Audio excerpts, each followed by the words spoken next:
Gentlemen, let's broaden our minds. Lawrence? This scene from Batman is incredibly painful to watch, especially if you're into art. Because the Joker and his gang are about to have a full-blown art raid. Ancient statues get toppled, Rembrandt gets slapped in the face, Vermeer is smeared, and this Francis Bacon is spared. I kinda like this one, leave it.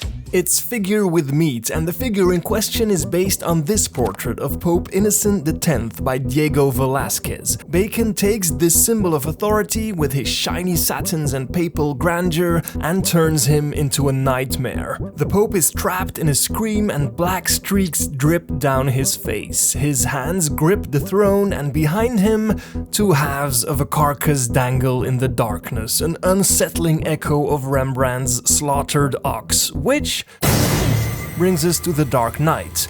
But beware. The image is disturbing. Tell them your name. There it is, two halves of a carcass dangling in the background behind a fake Batman who is strapped to a chair and taunted by our good friend, the Joker, who looks an awful lot like Bacon's screaming Pope. Okay, so we got Jack Nicholson's Joker, who loves Bacon's frightening portrait, which is referenced in The Dark Knight, which in turn shows a Joker who looks like he's been painted by Francis Bacon. I think we're onto something. Francis Bacon and the Joker are a match made in heaven. Or hell, so you will. A match that works psychologically and visually. Well, hello, beautiful.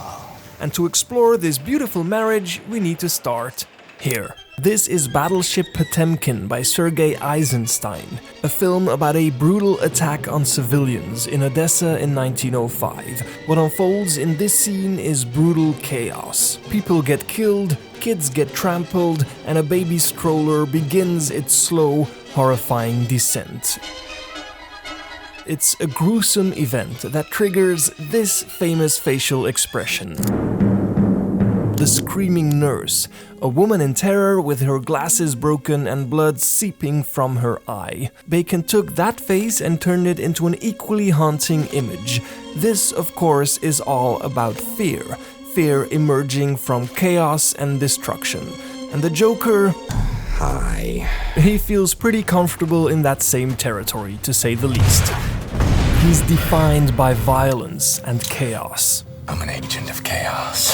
And chaos breeds fear, but for Bacon it breeds something else. For me, breeds images.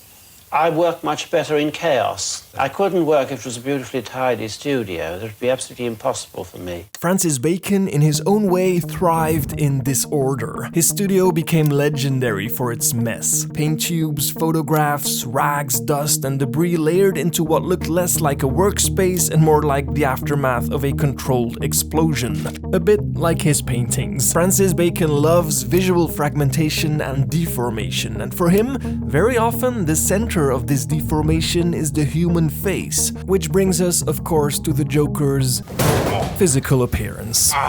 It's no secret that Christopher Nolan has long been fascinated by Francis Bacon. I just find a tremendous atmosphere to his paintings, a sort of moving quality. I think there are, for me, suggestions of distortions of memory in the way the faces are portrayed, in a way that I found fascinating. In various ways in my work, I've tried to echo or represent cinematically. In Inception, for instance, Cobb's face gets warped and distorted while he emerges in slow motion from a tub of water. Looks familiar. And there's also this Bacon that gets a little cameo early in the movie. So a painter of distortion is drifting through a film about distorted realities. A painter that tries to translate his subconsciousness onto canvas in a film obsessed with the human dream state. That, of course, is a deliberate choice. But in The Dark Knight, Nolan takes it a step further, as Bacon's visual language is woven into one of the central characters. Never start with the head. The victim gets all fuzzy. Heath Ledger's Joker feels uncannily Bacon-esque.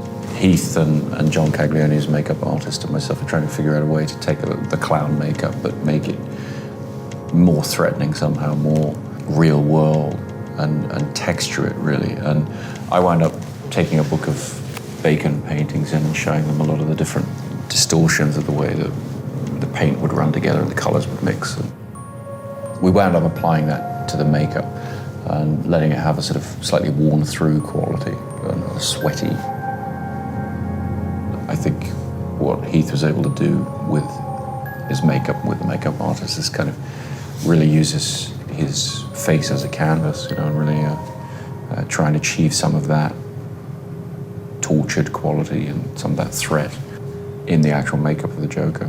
Everything about Heath Ledger's makeup suggests instability. Just like Bacon's portraits, the painter loved destabilizing the one visual structure we are neurologically trained to trust above all others: the human face. Faces are how we recognize emotion, intention, and identity. They are anchors of stability, and Bacon loves to rip that anchor away. His faces are an expression of his restless inner world. They twist and shift, they're mutilated, and yet they still remain recognizably human.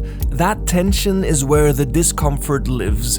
It's where the shock lives. It's a visual shock. It's not a shock about...